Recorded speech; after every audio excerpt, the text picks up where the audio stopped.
Welcome to Chapter 3, Exponential and Logarithmic Functions. We're going to focus on Section 3.1, which is only exponential functions and their graphs. We will also model and solve real-life problems. The first thing is, what is an exponential function? Well, an exponential function, f with base a, is denoted by f of x equals a raised to the x power. Now, a couple of things that we have to be aware of is that a must be greater than 0, it cannot equal 1, and x can be any real number. So we'll go a little bit more deeper about that in class, but those things are very important as we learn about exponential functions and then their inverses, logarithms. So example 1, I just want you to evaluate, make sure you round to the nearest thousandth. I'm just plugging these into my calculator. I want you to do the same thing to make sure that you are getting the correct answers.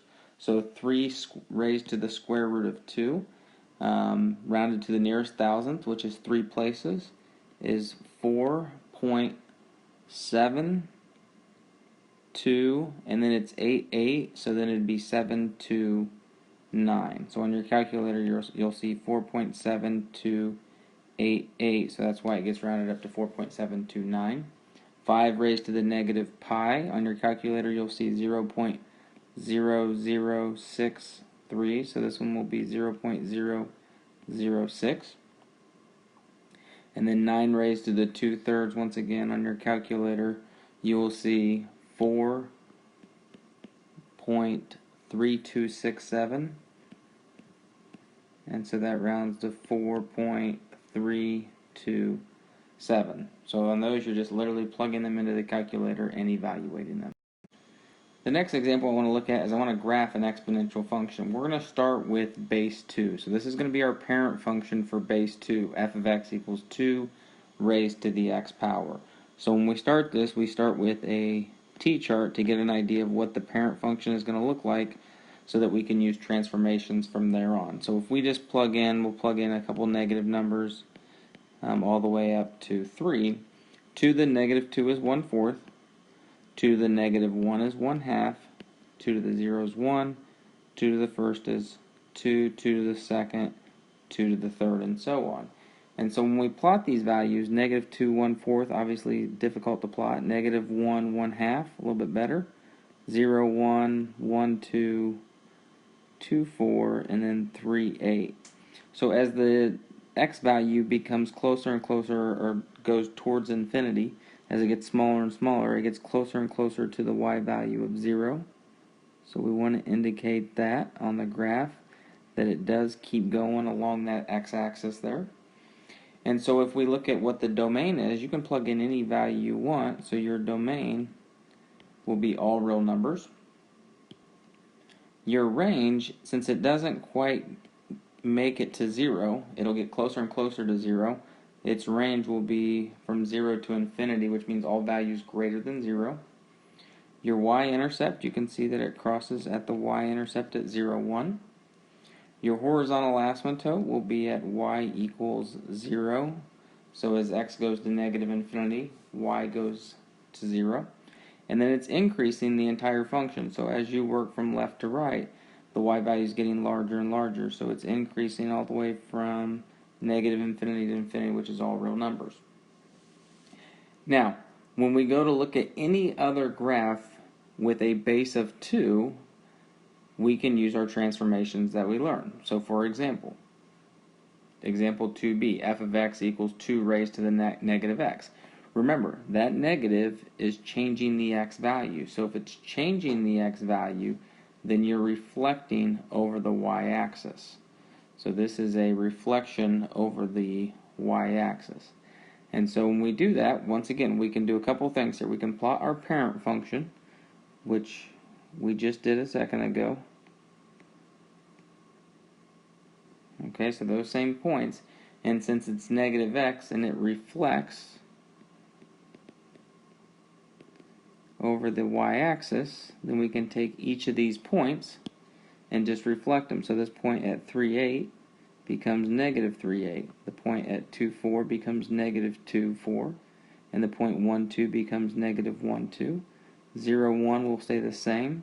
And then the point at negative 1, 1/2 becomes positive 1, 1/2. And then at negative 2, 1/4 becomes positive 2, 1/4. And And so now your graph for this exponential will look like this because it's reflected over the y-axis. And so what's your domain on this one? Well, your domain still stays all real numbers. Your range still stays values that are greater than 0, so above the x-axis there.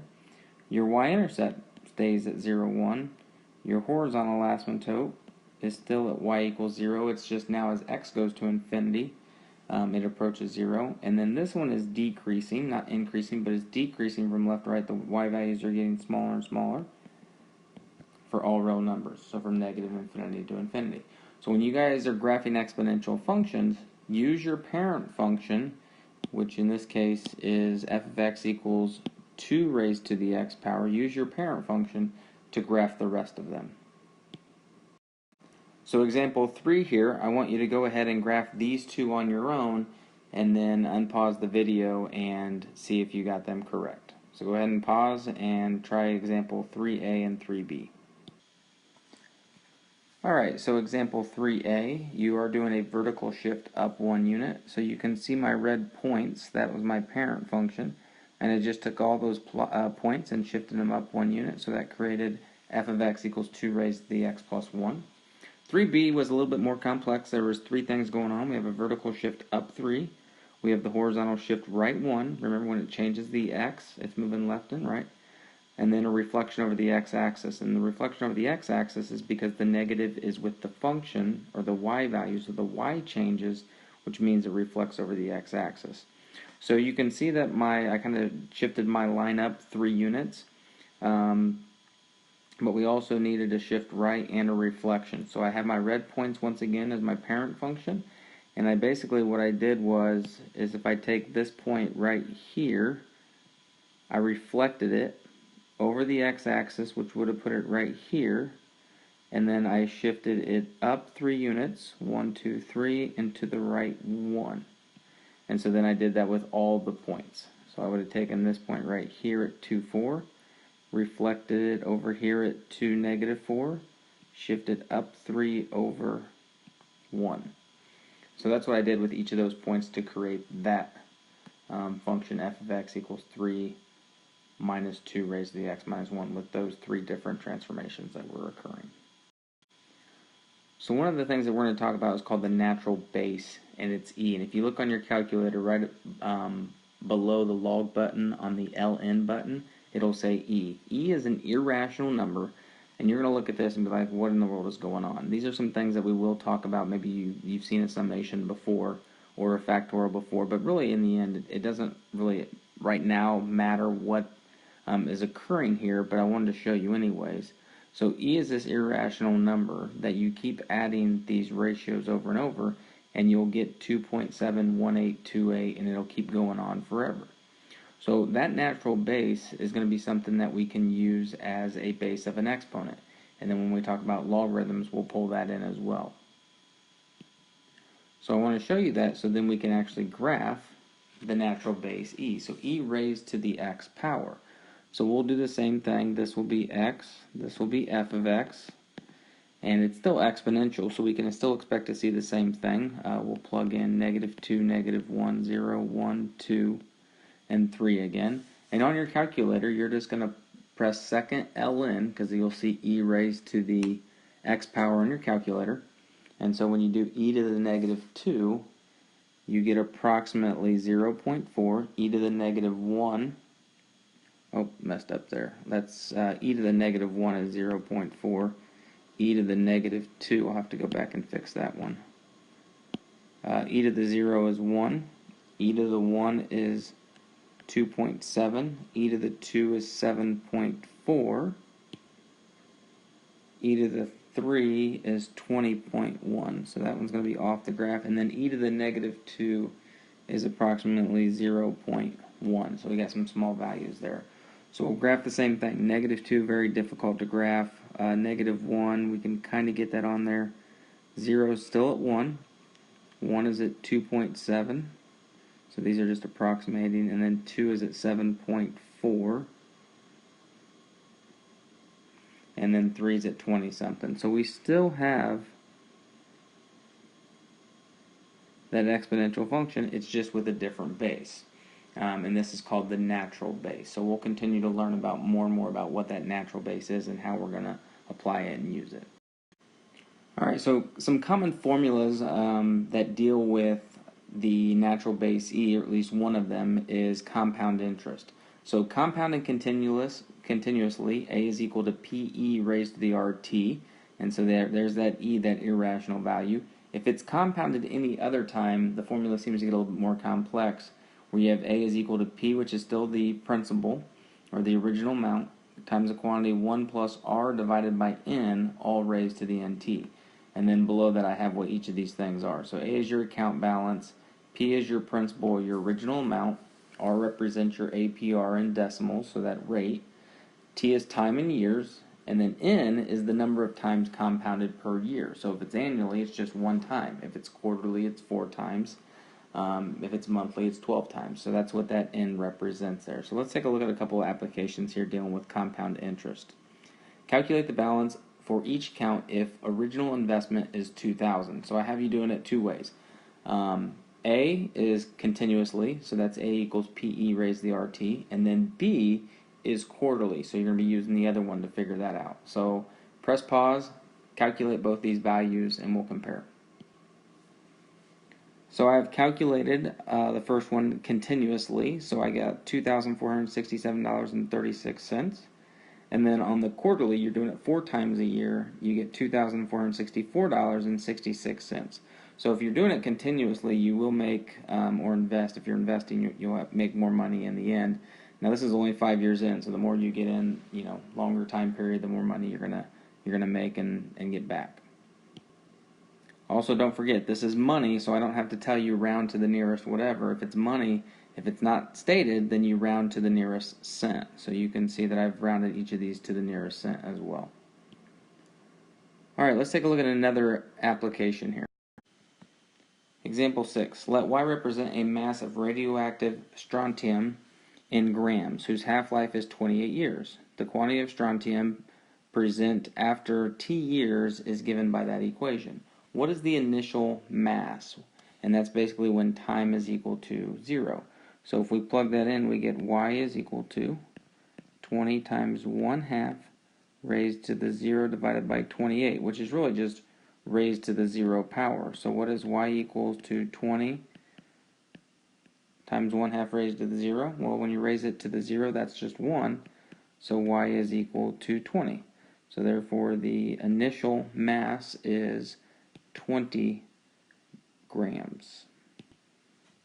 All right, how much of the initial mass is present after 90 years? Well, this represents your time. So Y is equal to 20 times 1/2, and then you will take 90 divided by 28, and once you get done plugging that into your calculator, you will get 2.15493 approximately. So we will say about 2.15 grams after 90 years. So there's another application dealing with exponential functions. Alright, we're going to do one more of these. The approximate number of fruit flies in an experimental population after T hours is given by the function, where T must be greater than or equal to 0. Find the initial number of fruit flies in the population. So once again, if we're looking for the initial number, that means that's at time 0. So Q of 0 is equal to 40 E raised to the 0.03 times 0. So once again, you're going to notice that you get 40 times E raised to the 0. Anything raised to the 0 is 1. So you will have a initial number of fruit flies as 40. How large is the population of fruit flies after 65 hours? So you can plug in 65 for your time. You'll take 40 E raised to the 0.03 times 65. Plug that into your calculator and see what you get back. So we get about 281 fruit flies after 65 hours. So that's the first section, 3.1, exponential functions and their graphs. Also, obviously, modeling different types of exponential functions as well. Here's the properties of exponents that we have reviewed. So I'll just leave those up there for a second. So if you want to write those down, if you didn't get those, you can do so. You can pause the video if you need more time. And then the last thing, once again, is what is the conclusion? What are the things that you pulled from these notes that you feel are most important? Once you write yours down, you can compare with what I have in class. And that is the end of section 3.1.